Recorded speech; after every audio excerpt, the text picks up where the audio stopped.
C'è qualcuno là fuori? C'è qualcuno là fuori?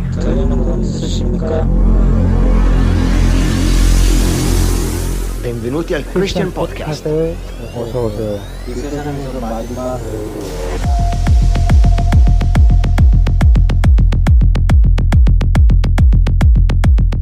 Well, Joe is a keynote speaker and wheelchair rugby captain. Is that correct?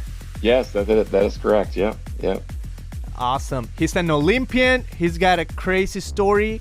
And today, we want to hear from him. We want to get to know him.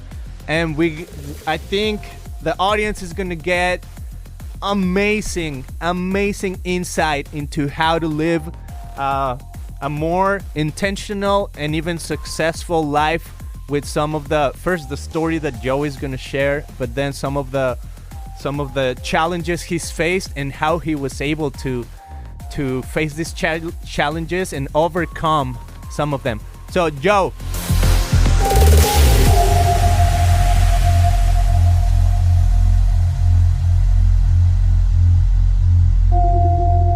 Man, just tell us a little bit about you, what you're doing now, and then we'll go a little bit into your story from 2004. But tell us what you do now and who you are. Yeah, so right now I'm training for the Paralympics in Tokyo 2020, which is now 2021, with the cancellation or postponement back in 2020, of course, with the pandemic. So I'm at training camp right now. So for those of you that are watching the video, you're seeing this cool dorm room background.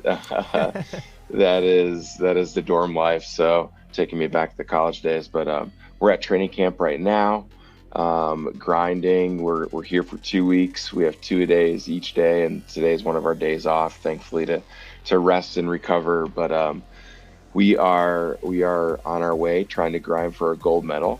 And so a little bit about wheelchair rugby in the Paralympics is wheelchair rugby has been played for about 50 years, give or take. It started in the 70s in Canada.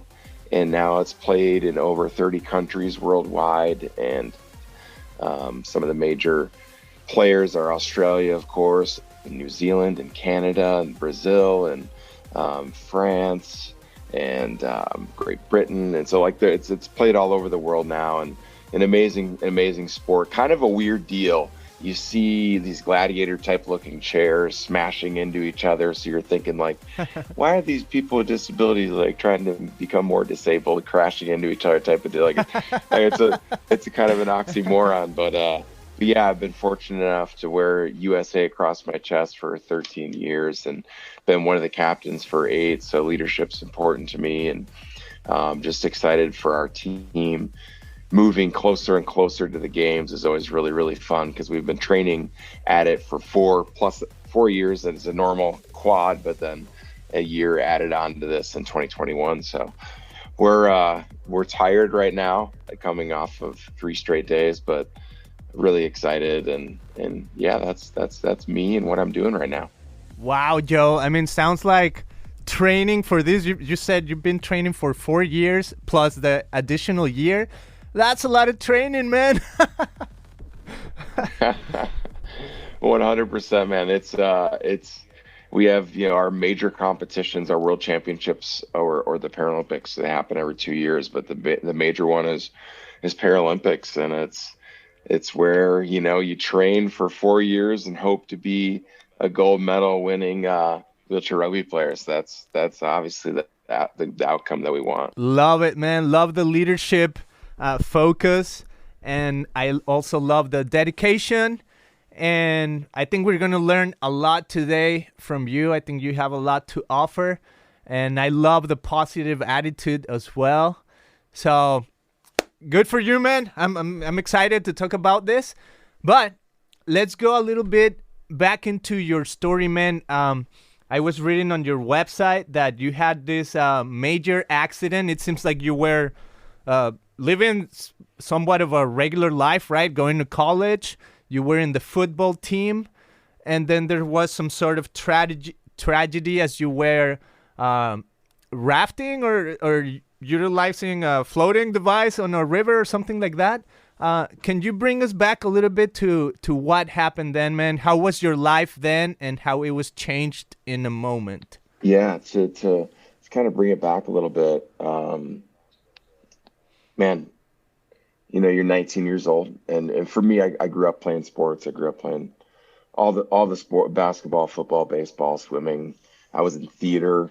I did like the plays and musicals as well. I loved being a part of a team. I love being a part of an environment that you could find where your niche was. You could find how you could help or lift the team up. And so like that was always a big deal for me. And it was where I received a lot of my affirmation. That's one of my love languages. And something that was important to me is to get that affirmation and seek it from a coach or a director of a play or whatever it would be. And so it was really important to have that. And one of my goals, my biggest goal, is to play a college sport. And I was pretty decent on the basketball court and on the football field, and ended up getting a scholarship to play football in college. So like my goals and dreams and desires and everything was going really great. Like some of those were becoming a reality. And man, like I was on top of the world for that. And my freshman year of college, as my career kind of started taking off, and I got to play as a true freshman, and was a good part of the team. My relationship with God was slowly stepping away, and that was something that that was concerning. But at the same time, like, man, I was living out my dreams and passions and desires. So like that was awesome.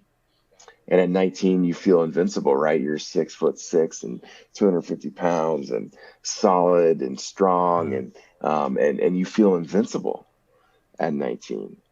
And so on July 9th, 2004, that was me. July 10th, life changes completely.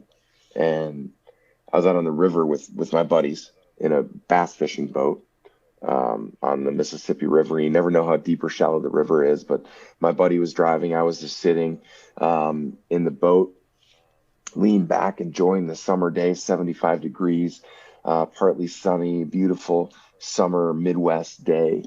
And he hits the bottom of the river. I fly backwards. My head hits on the front of the boat, inside the boat, snaps my neck at C6 and 7, and instantly makes me a quadriplegic where I have paralysis from the chest down. So in like a split second, I went from 19 in big, tall, strong, invincible to what in the world is happening? What is going to go on? I remember laying in the hospital bed, and you look down at your legs and you send the signal from your brain through your spinal cord to your, like, that still all functions. But then when the signal goes, there's nothing. The legs don't move. I can't feel them. They feel like someone else's legs. And questions start to swirl. Am I gonna find something that I'm passionate about? What's my identity gonna be without athletics? Am I gonna find a job? Is this girl that I'm with gonna stay with me? Am I gonna have kids? Like, some of these questions that you think about at 19, but now are surfacing, going like, maybe there's not a possibility that that's gonna happen. And in those moments, in those dark moments, it's so important to pause and reflect, and then also pivot. So a lot of people always talk about, oh, yeah, okay, something bad happens, but we got to pivot. But if we pause and reflect before we pivot, I think it's really important to realize, wow, okay, I'm hurting. Wow, okay, yeah, this sucks. I'm mad. I'm angry. This isn't my plan. This wasn't what was supposed to happen. Where's all my dreams and desires and everything going on now? And it's all gone. What's going to happen? And kind of dealing with some of that darkness, dealing with some of that, and realizing God's got my back through the form of this verse that's on my wall from Proverbs 3, 5, and 6. And it was given to me a week before my accident. on this shirt that I had from a football camp. This shirt that wasn't even mine. Someone gave it to me randomly at a football game because I didn't have an undershirt for my pants. And on this shirt, a week before my accident, I'm wearing it. And on the shirt was Proverbs 3, 5, and 6. Trust in the Lord with all your heart and lean not on your understanding. In all your ways acknowledge him, and he'll direct your paths. A week later, my neck's broken and I'm laying in the hospital room, and I'm thinking about that verse, and I was so mad about it. I'm like, I don't want to trust in anyone. I want to know what the heck's going on. This sucks. I can't move. I'm trapped in this hospital bed. What now? And so you pause and you reflect on it, and there's a whole bunch of emotions that go on. But if we don't deal with those and we just have some like false positivity and then move on right away, then I don't think some of those things get dealt with ever. And so dealing with that right away and dealing with like the reality of the situation that, yeah, this sucks. This is not fun. But in that moment, then you can make a choice to pivot and say, I can play the blame game. I can be a victim and say, man, it's my buddy's fault that I'm in this situation, and it wasn't my fault, and woe is me, and everyone just take care of me because I'm in a wheelchair. And you have this mindset that the world owes you something because you did something, or you had something tragic happen. Or you can be a victor and say, you know what, I'm going to make the choice to learn how to become independent. I'm going to make the choice to start trusting in the Lord with all my heart, because I don't understand it and I'm never going to, but maybe he's got a different plan. And so you start making those choices, and some of those are really small. Some of them are like, I'm going to make a choice to start getting in this wheelchair and start pushing around the hospital. I'm going to make a choice to work as hard as I can at physical therapy and occupational therapy. I'm going to make a choice to start learning how to dress myself, putting a sock on, putting some pants or a shirt on. Some of those choices turn into, wow, I'm going to make a choice to go back to school and get an education. Some of those choices turn into, I want to start finding out about these adaptive sports and figure that out. And all of a sudden, it's a lot of hard work. You become a Paralympian.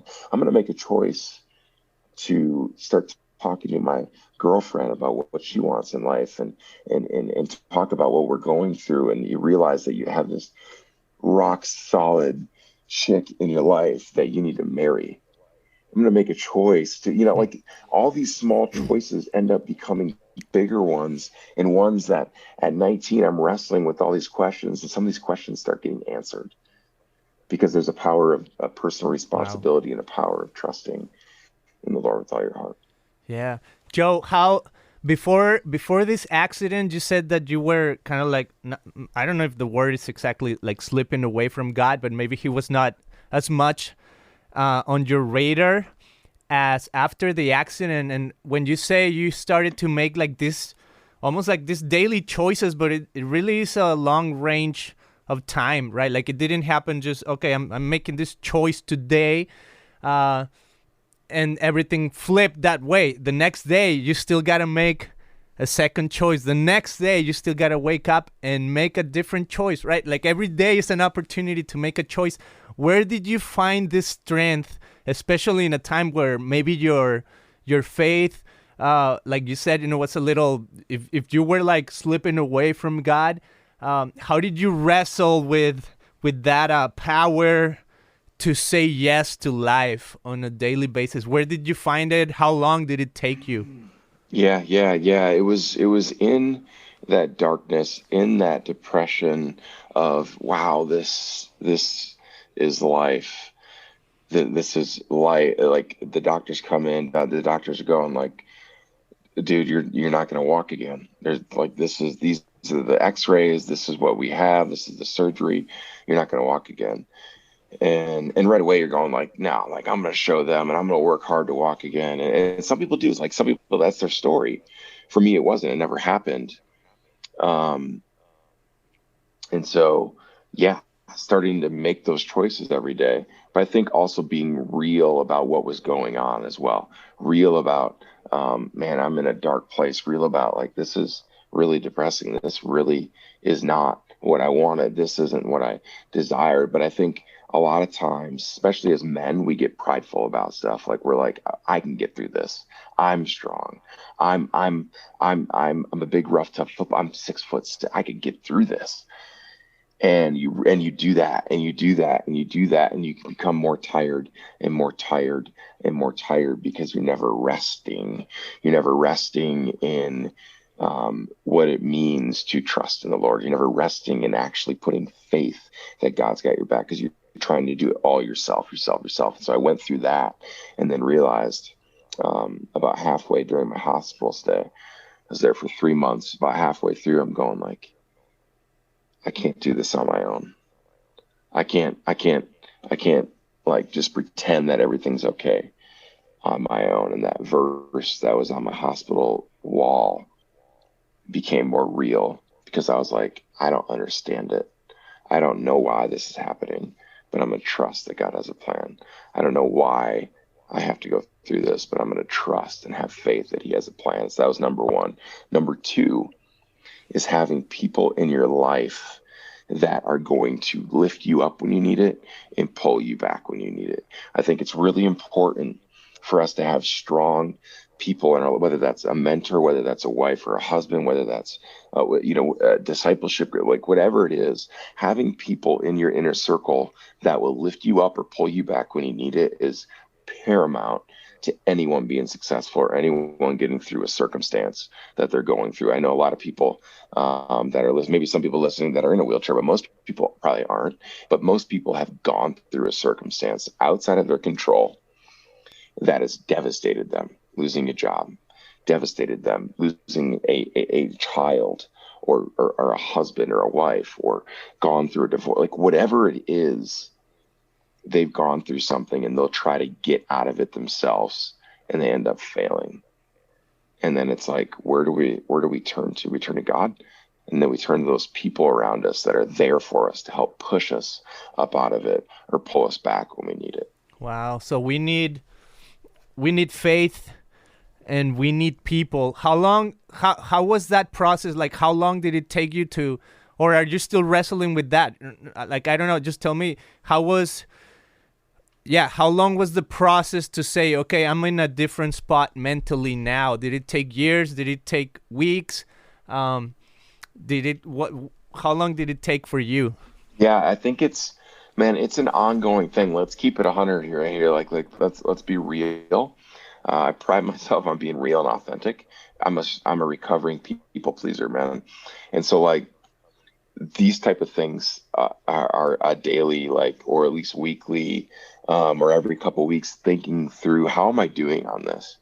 Because like, we're human, and some of those tendencies, some of those thoughts keep coming in. You still got to battle with them. And so for me, it's a lifelong journey with that. But right away, probably, I don't know, a couple months when I got home, I realized like life is just moving on. You can, play that victim card and woe is me, or you move on with it and you start to become, and like, obviously most people don't wake up to the miracle of their circumstances gone, but you do wake up every day with an opportunity to find those little diamonds, find those little nuggets within your circumstance, find the opportunity within your circumstance each and every day. For me, that's my wheelchair. Like, I'd get up in the morning, look at it. If I get in it, that's an opportunity to become educated. That's an opportunity to find work. It's an opportunity to find passion. And this wheelchair rugby gig, that's been amazing, or speaking to people. And so like each and every day, that's a choice. And I realized the power of that. Wow, I can either play that victim card or play the victor card. Like, you don't play both. You don't lay them both down. You take one road. And do you get it right every day? No. Are there bad days? Absolutely. But you don't let them snowball into a week of bad days, or you don't let them snowball into a month of bad days, and all of a sudden you're in this deep depression. It's each and every day I've got this choice. And I think the power of looking in the mirror and being like, wow, I've got personal responsibility here. I can make a difference here. Nope, can't control what happened. Can't control what happens next. Wow, I love that, man. I love how a wheelchair, like, I mean, something that when you can walk, yeah, like, you don't think about a wheelchair as an opportunity for anything, right? You're just, oh, I have my legs, I can walk. And now for you, this is really a tool to to discover the world, right? To get around. It's an opportunity to say yes to life and getting on it, right? What does it? Well, I really want to talk about two things, but one is what is it like being on a wheelchair, and then I'm just curious to know about your relationship with your wife. How did that ended up happening? Because you said she was your girlfriend, and she's gonna stick with me. But let's talk about first. What is it like being on a wheelchair? Like, what are things that are just different that no, when we can walk, we just take for granted? Yeah, great question. I think there's a lot of innocent ignorance when it comes to people thinking about wheelchairs, like, just random stuff, like random, like it's usually older people that joke about it. Like I'm in an airport and I'm next to another person in a wheelchair and they're like, "Hey, you racing?" And we're like, you would never ask two people that are standing there, be like, "Hey guys, you guys running? You guys getting ready to race?" Like it's just kind of a weird deal that we do.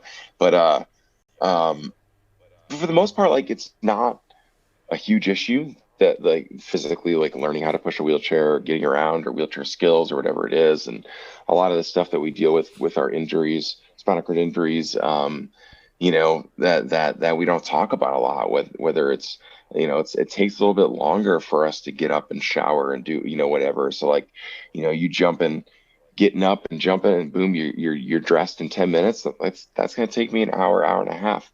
It just is what it is. So that's difference. But I would say like the one thing that I would like to educate people on with wheelchairs is, and my good buddy had said this, that I just loved, and it's accessibility for the person in the wheelchair is accessibility for everyone. So you think from a cultural standpoint, if we build that ramp for the wheelchair user, we're building that for the elderly person with the cane that needs to walk up the ramp. We're building that for the young mom that's got 2 kids in her stroller with 3 different bags trying to push the stroller up to and so like it's for everyone. No one's like, I don't know how to walk up a ramp, that's really hard. No one's saying that, right?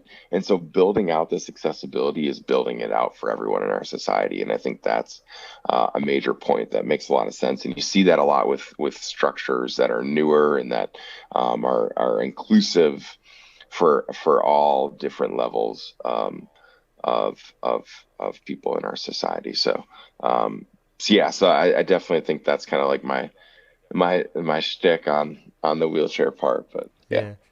And don't live in San Francisco, right? Dude, I was out there for a conference or a speaking thing, and man, I don't ask for help very much. Like when I'm pushing, I'm like, these things are just straight, like it's no joke. It is that's a workout, man. Yeah. You're right. Wow. You're right. I just a little story here. I was in San Francisco in last Christmas. I took my kids, and then I was just curious, what is the steepest street in San Francisco? So I type it on Google, and then I put like, take me to that street. I'm on my car with my kids. I go up that street, which is a really short street. It was scary. I had to back the car as I went up. I'm like, okay, I can't turn. I felt like the car was going to start rolling. I had just to go like slowly back up. But weird steep hills in San Francisco. Man, how then tell me about that relationship with your now wife, and how did that work out?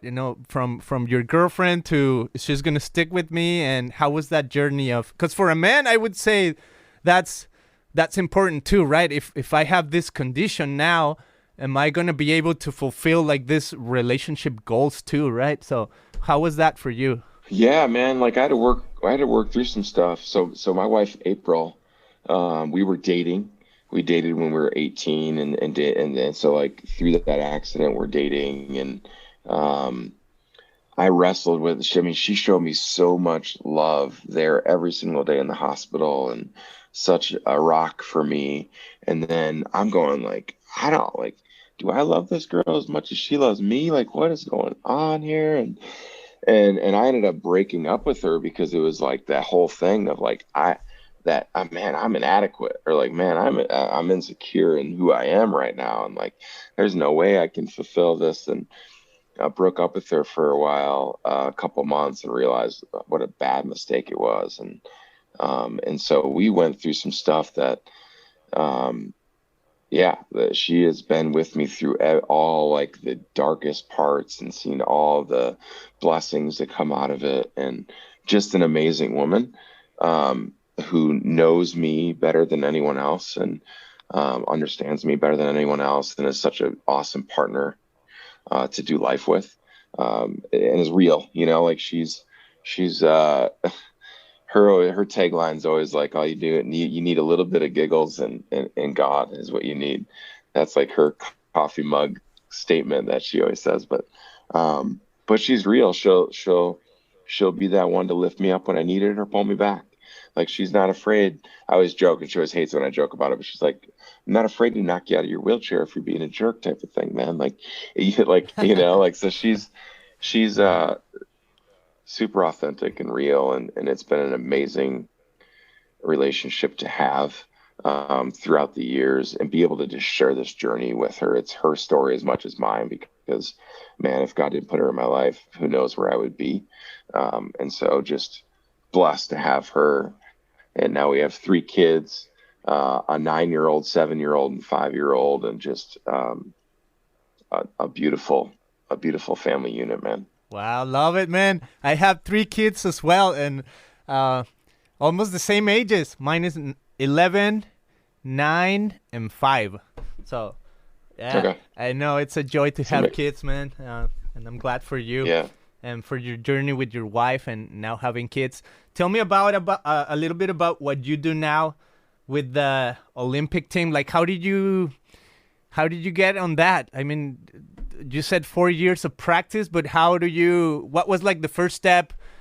First, I mean, on a wheelchair. I mean, one thing is saying, I'm going to use a wheelchair to get around to do life. But another thing is to say, I'm going to get into sports again, and I'm going to be a Paralympic, athlete. I mean, that's a whole different level of this wheelchair circumstance. What was the driving force to get over there? Yeah, man, it's crazy. The whole thing's wild, right? Like, it's, you think, oh, that part of my life's over. I was super ignorant towards adaptive sports. I'm going like, there is no way you're going to catch me playing these sports where they just hand out hugs and everyone's like, oh, you're so inspiring. I want to be an athlete. I want to compete. I want to train. And there's no way I can do that in a wheelchair. It's like, that was kind of my mindset for about a year. I'm just, trying to figure out life, and I'm back home living with my parents, and, which is like not exactly every 19-year-old kid's dream is to do that. Like, no way, Jose, type of thing. Right. And, yeah. And about a year and a half after my accident, my buddy's going like, again, people in your life that are lifting you up or pulling you back when you need it. He's going, man, like, you're gaining a lot of weight. You need to start like working out or something. And I'm like, no, like, I'm good, man. Like, he's like, no, like, he's very nice about it. Right. He's like, and if it was just layman's terms, if he was just like straight out, he's like, dude, you're fat. Like, I mean, that's what you're way too big. This isn't healthy. I had been eating a lot of my feelings, and luckily had someone in my life that was like, dude, guardrail, let's figure this out. And we weighed me in a hospital bed. I weighed 285 pounds. And at that moment, I'm going like, I need to start working out. So like, that was my whole reason for getting into adaptive sports, is like, I don't want to be this big anymore. And it wasn't like a good 285 pounds. It was just like straight, I ate too much. And so started looking up wheelchair sports, man. And I'm like, oh, wheelchair basketball. Everyone in a wheelchair can play this. And I realized that, you need a lot more function to play that sport competitively. So I'm like, okay. And then there's like wheelchair racing. Okay, they're on a track and they're racing each other. And I'm like, I was no runner. I did not like to run. I didn't run fast. As an able-bodied person, I'm like, I don't want to do it in a wheelchair. Like, that's not me. Next sport, right? And so then I look up wheelchair rugby. And it used to be called murder ball. And like I said, it's like these crippled people like making each other more crippled, man. I'm like, man, they're crashing into each other. Like, sign me up. This is crazy. And so I went to a practice. Yeah. I went to a practice and I was hooked, man. I was like, this is amazing. Um, that's how I got my start. Ended up realizing it was a Paralympic sport. You could play at the highest level possible, which is for your country in the Paralympics, and started making goals and started talking to people about making those goals. It's one thing if a dream is when you don't tell anyone about it. Like you just dream about it and you're like to yourself going like, that would be cool. But you don't tell anyone about it. You don't write it down. So there's no accountability there. You never actually set a goal because you never told anyone about it. You never wrote it down. And so I told someone about it and I was like, I want to be a Paralympian. And this was 2007, 2008. And my body composition, I had no reason to make that a goal. Like that was because there was just so much work to do. And I ended up having to lose about 90 pounds and get into shape. We moved across the country to Phoenix to train with some other Paralympians. So like a lot of different things went into it, but it started with a goal and it started with writing it down and then telling people so I could keep myself accountable. So that's kind of how that all started. And so I ended up going to London in 2012 where we won a bronze medal. And then 2013, 14, 15 was a captain. 2016 didn't make the team to go to Rio. I was an alternate. So I was on the training squad, but then so like that whole thing's a whole nother story of like failure and what do you do when you fail and a whole learning lesson there. And now we're training hopefully to get that gold in Tokyo. And that's kind of like the career, man. Like hopefully we can check that last thing off the list of to-dos in Tokyo. Wow. Interesting, man. So, I mean, you went from taking the wheelchair as an opportunity to say yes to life. And then you went to sports as an opportunity to say, I got to do something about my body, right? Like, I don't want to get slow or fat, and I want to start back in sports. But then you went from that to, I want to be at the top. I want to be a Paralympian. And not only that, you became a captain. I mean, what does it take to be not only in the team, but to be a captain? And I don't know if we have time for that story there in the middle of failure, but what does it take to become a captain of the Paralympian team of rugby? Yeah. I'm going to share this story that's kind of in the middle there, and it pertains to this. Is there's being a leader, you shouldn't be focused on outcomes that are outside of your control. So like being a leader, if I say, yeah, our goal is a gold medal, that's an outcome. That's not a goal. It's an outcome of what we do to put it in. So like our goal right now, the last 4 or 5 years has been, let's build a foundation inside our team, talk about our expectations and what we want for court time, speaking to each other's lives, be authentic, make it a brotherhood. We have some ladies on the team as well through our staff and a player.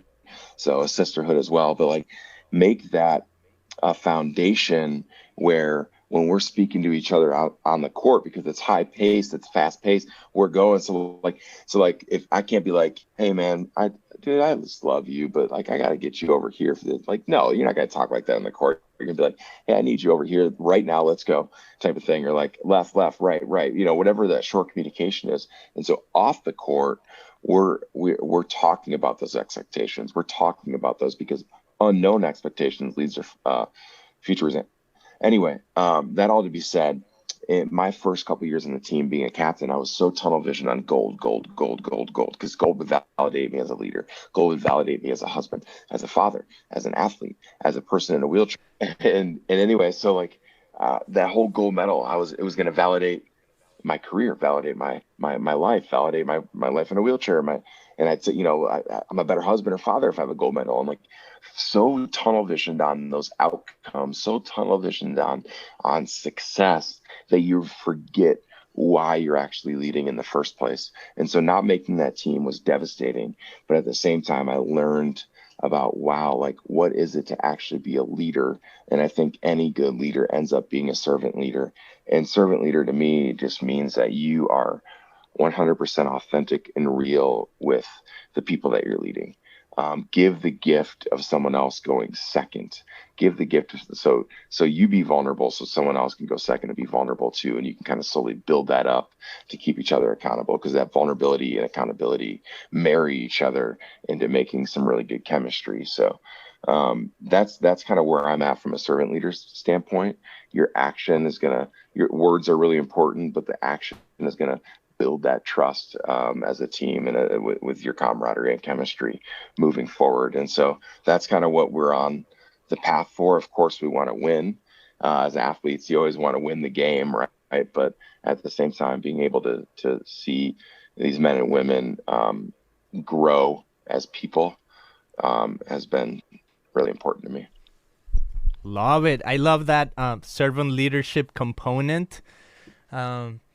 Yeah, I've been going to a few conferences here in the U.S. I mean, digitally, but we talk about servant leadership, and I forgot who this guy was, but he said the only type of leadership that there really is, it's servant leadership. If it's not servant leadership, it's maybe not even leadership at all, right? And I love that comparison with how you were leading a team, with where you were tunnel vision into this is the goal, and you were almost like lacking the trust between the team, right? Because you're so focused on this outcome, and you're not, it's different when you have servant leadership, when you start putting others first in your team and now work as a group to accomplish that goal, right? Man, I love it. Thank you for sharing that. And let's end on this.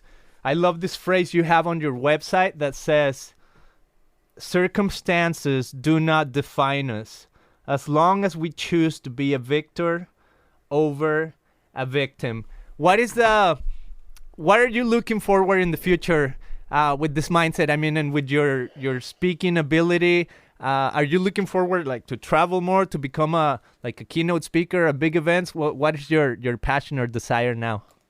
Yeah, so for the last decade plus has been rugby, and an athlete, and I've enjoyed being an athlete who speaks, but moving forward, really becoming an expert and a thought leader in the keynote forum and speaking wherever. It doesn't matter if there's 3 people or 3,000 people, sharing my message and sharing my faith with as many people that will listen is really important to me. And I think this victor mindset piece is huge for just showing people and empowering people that through personal responsibility, through looking in the mirror and realizing that they have the power to choose their path in being a victor, even though some stuff has happened to them. Those circumstances can control a person, can define a person. If they play that victim card over and over and over again, they get stuck, they get paralyzed in there, or they can be a victor. They can say, you know what, let's find an opportunity that has come from this circumstance, because they're always there, and let's move forward. Let's learn from our past. Let's realize our past. Let's move forward, choosing to be a victor. Love it, man. Wow, what a good word.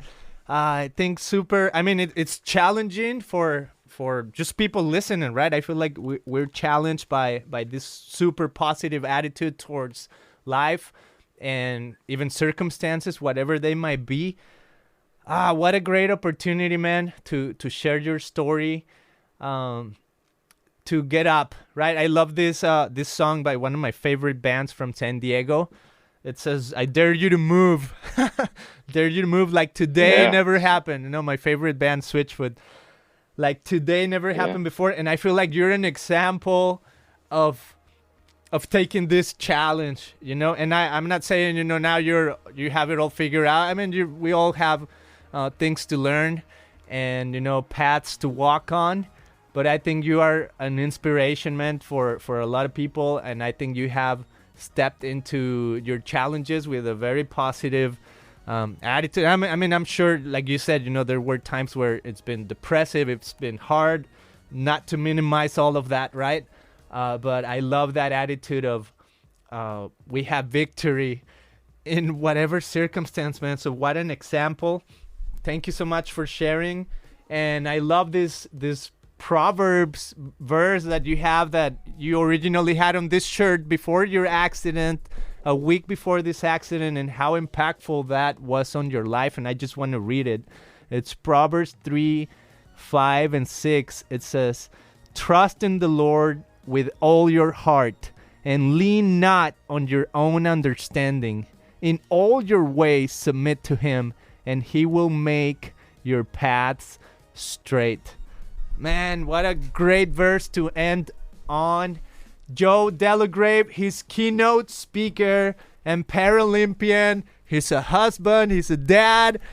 He's a great guy. Thank you so much for being on the show, man. What a great story. I commend you for inspiring people and for what you do. Do you have anything last words you want to say, or where people want to visit your website or something like that? Yeah. Hey, thank you so much for having me on, for the opportunity to be on and share.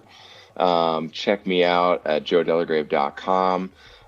Hit me up at Instagram, jdelagrave14. The DMs are open if you want a question or want to share.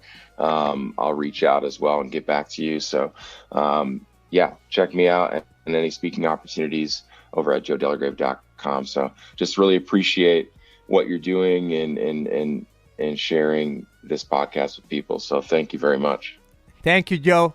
I hope you have a great rest of your day, and maybe see you on the next one. Sounds good? Sounds good.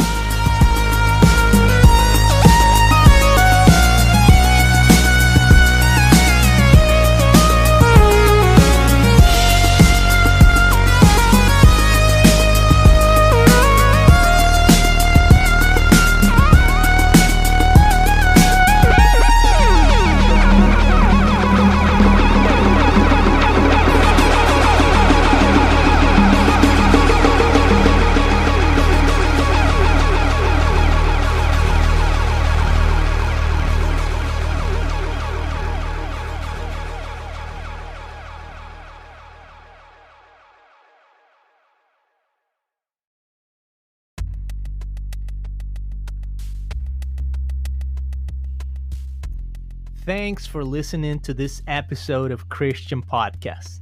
If you liked this episode, share it with friends and family. Make sure you subscribe and leave a positive review wherever you can. You can also visit christianpodcast.com to learn more about our show. Hasta la vista.